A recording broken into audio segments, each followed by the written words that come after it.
Welcome to Spilling the Tea with the YPB. Hello and welcome back to an episode of Unfiltered STEM and another episode of Spilling the Tea. This time we are joined by the lovely Susie Little. Hello, Susie. So Susie is a senior electrical engineer in building services at Arup. She's a fellow member of the Wise Young Professionals Board and was recently chartered by the IET. There may be or may not be a series coming on that soon. She studied her electrical and mechanical engineering masters at Strathclyde Uni and then joined Arup back in 2018 and joined the board along with me back in 2022. So how are you doing today? How are you feeling? Yeah, really good, thanks. How are you, Bea? I'm good. I didn't screw that intro up immediately, No, so you this didn't. is off to a great start. Or I've used all the brain just cells. Asking you how you are, as if we've not just spent an hour chatting, but It's been like 56 minutes of us chatting, and I've had a lovely, wonderful time. What a way to spend a Monday afternoon. Yeah, sadly we don't get to catch up as much as we'd like to, I think. No. Okay, so jumping straight in, because I think this is the one that you're probably worried about, this question. How would you describe yourself in 3 words? Okay, so I would say that I am very energetic. I'm a very busy person and don't like to not be busy, so usually my day is sort of jam-packed with stuff. Whenever we go on holiday, I can't really relax. Like, me and my partner tried to go on a sort of beachy poolside chill and I just can't do it. Like, honestly, within like 5 minutes I'm like, you want to play ball or do you want to go explore? And sorry, you said ball and I thought like a Labrador. Yeah. Well, you've got golden retriever energy all the way through. Can we throw the ball in the pool or something like that? Yeah. Can you do a flip? Yeah, anything but sitting tanning. I can't do it. So yeah, I think I'm really energetic. Makes its way into the workplace as well. Enthusiastic, and I think I bring a lot of energy into work. So yeah, I would say energetic. I would say I'm a very creative person. I do enjoy spending time doing arts and crafts, DIY, that kind of thing. It relaxes me and I find it fun. So yeah, I think I'm quite creative, and I would say I'm friendly, and I like to talk to everyone and get to know everyone, and I need that social interaction. I'm in the office like most of the week because I just can't sit at home and like, have no one to talk to. So I like chatting to everyone, finding out how everyone's getting on. So yeah, I would say I'm pretty friendly and I make people feel welcome. So yeah, I would say that's I'd agree with all of those, especially like the last one. I remember because I was really scared joining the board because it's when you first join for people who don't, well, most people wouldn't know. When you first join the board, it's a group of really, really, really like high level individuals. And there were quite a few of us joining it all at the same time, and we just kind of we were all trying to suss each other out for quite a while. And I think I'd known the others a couple of days longer because we'd been at this event, and then it was like the first day meeting you're still like, you cracked a couple of jokes, and I was like, okay, phew, okay, this is fine. Because I was still really scared, and it made me feel so much at ease. I really appreciated it. Yeah. I don't think I've ever actually told you how much I appreciated that, actually. Yeah, that's nice. Yeah, no, I totally feel the same way, and I think often in these situations, like when we went to our first board meeting, we were meeting everyone, like that can like be quite intimidating. But I think I've learned over the years, as if I've had a long career, like over the last couple of years, that like often when you step into a room like that, everyone's feeling the same way. So if you just kind of just be yourself, you'll put yourself at ease and put other people at ease as well. So yeah, for sure. Like, I think the worst thing that can happen is like in my head, like the worst thing that's going to happen is somebody thinks I'm an idiot, and I'm like, well, I have my moments. Let's just accept it. Like, why not? But nobody's going to think that. You just overthink these things so much. So, So yeah, no, I'm feeling the same way though. Yeah, if somebody thinks you're an idiot for cracking a few jokes and being friendly, then they're mean, and we don't want anything to do with that. That's on them. Yeah.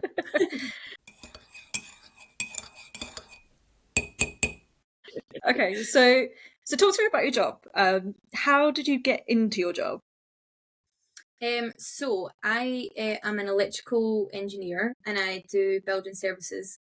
So essentially, when we take the supply into a building, an office, a hotel, or a data center, or like other types of buildings, and essentially design all the systems within the building that require electricity, whether that's the lighting, the power, backup system, security, CCTV, fire alarms. Yeah, so we do all of that stuff. I got into it. I actually, when I was going through uni, I had a sponsored summer placement with Rolls-Royce. So I did 4 summer placements with them, and I got to see like 4 different sides of the business, which was great. And I had a really, really great experience with them. And I got some really good industry experience as well, because I think that's something that a really, really valuable thing about summer placements that you maybe don't appreciate at the time, but actually just like the office environment and working with people and the professional environment, that was all great experience. But I kind of came out of it thinking like, I don't think this industry's for me. So yeah, I kind of like changed my direction quite a lot and went into building services. I liked the design aspect of it. I liked that no project was the same as the last. You can go from designing like a super fancy hotel to designing like sort of essential systems for a data center, super technical, to like getting to do some design and working with architects and things. So yeah, I like the kind of diversity and the creativity of the job, and yeah, that's what I do now.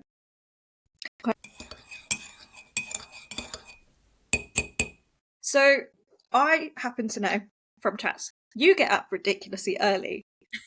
I struggle to get out of bed in the morning. Like, I will quite happily sit there and scroll on my phone for an hour. What is it that gets you out of bed in the morning? What's your secret? Yeah, I mean, to be fair, I could easily lie there and scroll my phone as well. What gets me out of bed in the morning is that I set my alarm like ridiculously close to when I have to leave work. So I'm like, I need to get up now or I'm not going to get that train. So I go to the gym in the morning before work, which I guess that's what gets me out of bed, because yeah, I love having that kind of outlet before the working day starts. I feel like whatever is happening in my life, maybe I wake up not in the best mood, or maybe something's on my mind, or maybe I'm worried about a presentation that I'm doing that day in work, or a call or something that I'm having. But I go to the gym and I do a bit of a workout, and I always feel better and in a better kind of headspace going into work. So yeah, I do get up early to go to the gym, but I just think it just sets my day up really nicely. And then once work's over, I can come home and relax. I think we spoke about this back in this is months ago now, but when we were doing our New Year's, like, what have we learned of this year? You spoke to me about running. Yeah. I have something to confess to you. I've started running. Nice. Which I didn't ever think was going to happen. If you told me a year ago you're going to be running and you're going to be actually enjoying it, shooketh, I wouldn't believe you. But yeah, I was actually having a conversation recently about how annoying it is that when you start integrating things like eating better and drinking more water and working out and like a good movement, I don't want to say fitness, but like movement routine, you feel so much better, and then you have to keep 100%. Up with it, and that's the annoying part. Like, oh yeah, everyone was actually right. I know, 100%. I mean, you can take a wee break every now and then, just to keep you like motivated. Last week I didn't go to the gym at all. I had a bit of a cold, that I also used it as a kind of a reset, like, okay, we'll have a wee chill this week and then back into the routine, then you're back and motivated again. But yeah, like for me, exercise really helps balance me out. It's great for my mental health, and I really, really do feel the benefit of it. Like, do you know what? I'm just a much nicer person when I am exercising. When I'm not, like, just everything feels out of balance and I'm grouchy and I snap at people, mostly my partner. So I know that I need that to be the person that I want to be. So yeah, big advocate for exercise. That's a good point on motivation though. Like, actually, you can't be giving 100% all of the time. Yeah, because we're both really busy, and I think both of us have times where we're like, oh god, how do we cope with this?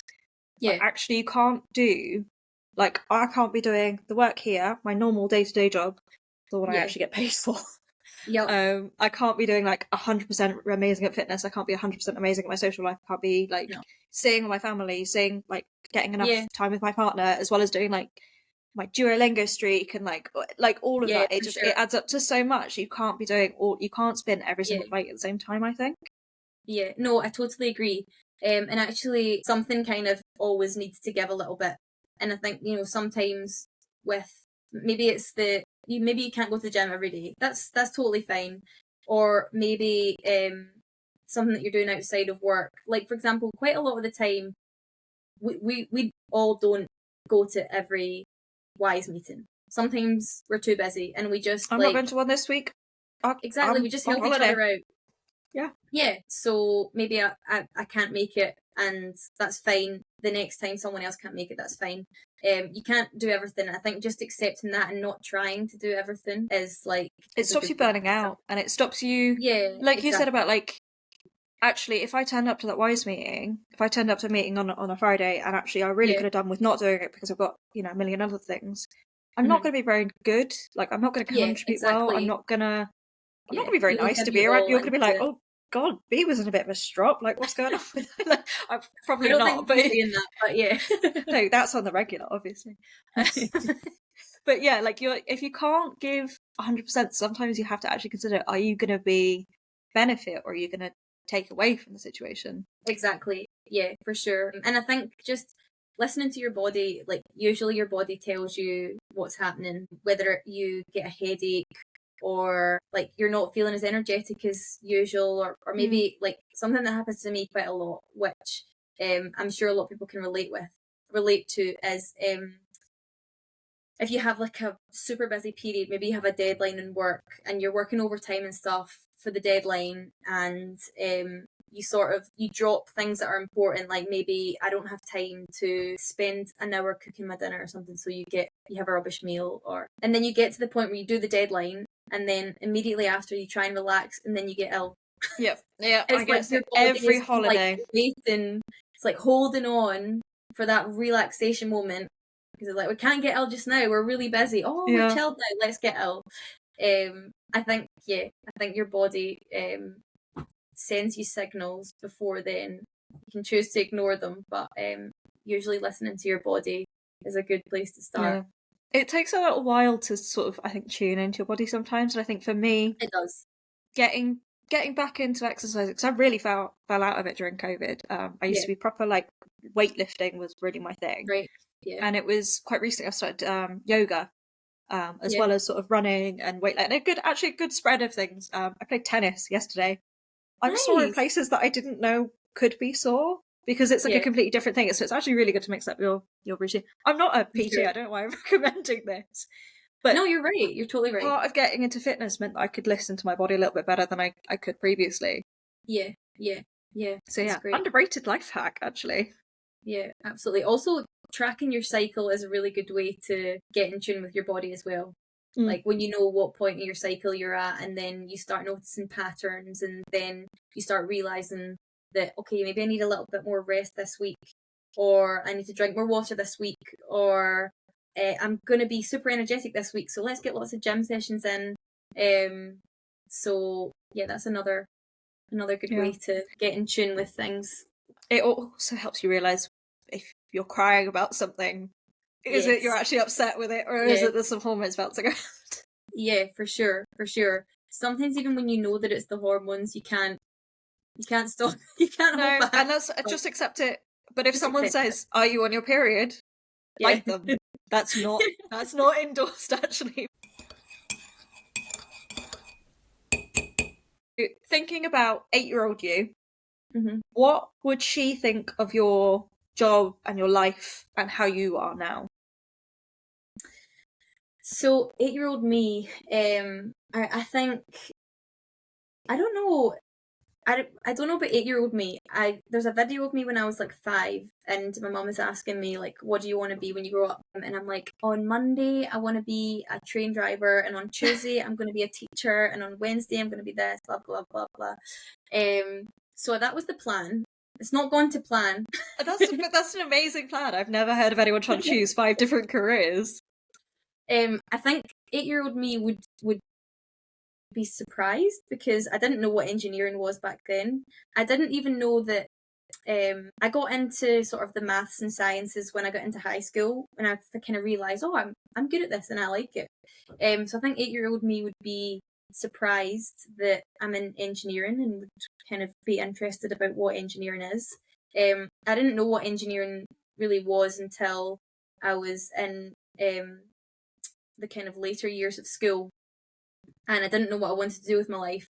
And I saw an opportunity to go to the University of Strathclyde for a sort of outreach week to learn about engineering, and it was the theme of space. And I kind of realised, oh, this is great. I would really like to do this. Problem solving, real world problems. Yeah, this is what I want to do. So yeah, I think 8-year-old me would be surprised, but really interested, and maybe I'd know then that that was what I wanted to do if I had learned about engineering then, you know.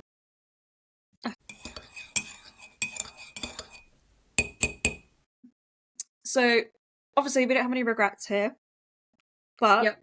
what advice do you think you would give to your younger self? So I think I would tell my younger self to just always be true to yourself. And I think, like, I mostly have been through my life, and I'm proud of that. There are obviously times as you go through life where you see other people. Maybe you don't fit the mold that other people fit, and you think you could think, oh, do I need to change myself to fit in? But I think if you're always true to yourself, you will end up where you want to be. Sorry, that sounds really philosophical. Oh, I loved it. I think it's really sweet. But for example, like in 5th year, I was the only girl in my physics class, and you know, I could have maybe let that put me off. But knowing that, being true to myself and knowing that this is something I'm interested in, and I'm not going to let me being a minority here stop me from applying myself and doing my best. And yeah, so I think I have mostly done that, but I would just reinforce it in my 8-year-old self, like, don't doubt yourself, just be true to yourself, and yeah, it'll all work out. So I think for me, like, obviously we all have the things we say and we actually regret it afterwards, and it haunts us when we're like trying to fall asleep. But actually, most of the time, the things I regret is not saying anything or not doing something Right, over okay. doing something. I feel like it's like similar sort of like just go with your gut instinct of what for do you sure. want to say or do within reason. Yeah. You know? And I think, like, also part of the being true to yourself thing, which is something that I'm telling my 8-year-old self and my current year-old self, my 28-year-old self. Your inner child as well. Yeah, that, like, it doesn't matter what other people think of you, which is a lot easier said than done. So, like, I am a bit of a people pleaser, and I want people to like me, and I'm working on it. It's hard, but I would definitely pass that advice on. Start working on it now, because you're going to still be working on it when you're 28. Get working now, kid. Yeah. Buy a house now as well. Just yeah, absolutely. Because I remember we spoke about, we have a lovely chat all together. And I remember one, like, because I've had it where I've had like rubbish days and I've said, gals, I need life advice, I need dog photos, like all the rest of it. Yeah. And I remember, like, I think it was someone that you didn't like had expressed that they didn't like something you'd done. But I remember you weren't very, like, I feel like you were quite like split on whether, like, you obviously, your reaction was to be kind of upset by it, but you didn't want to be upset by it because you recognised that this wasn't someone you actually respected. I remember we had a whole conversation of, like, actually, if that person liked you, then it's often because they see something in you that's reminiscent of them.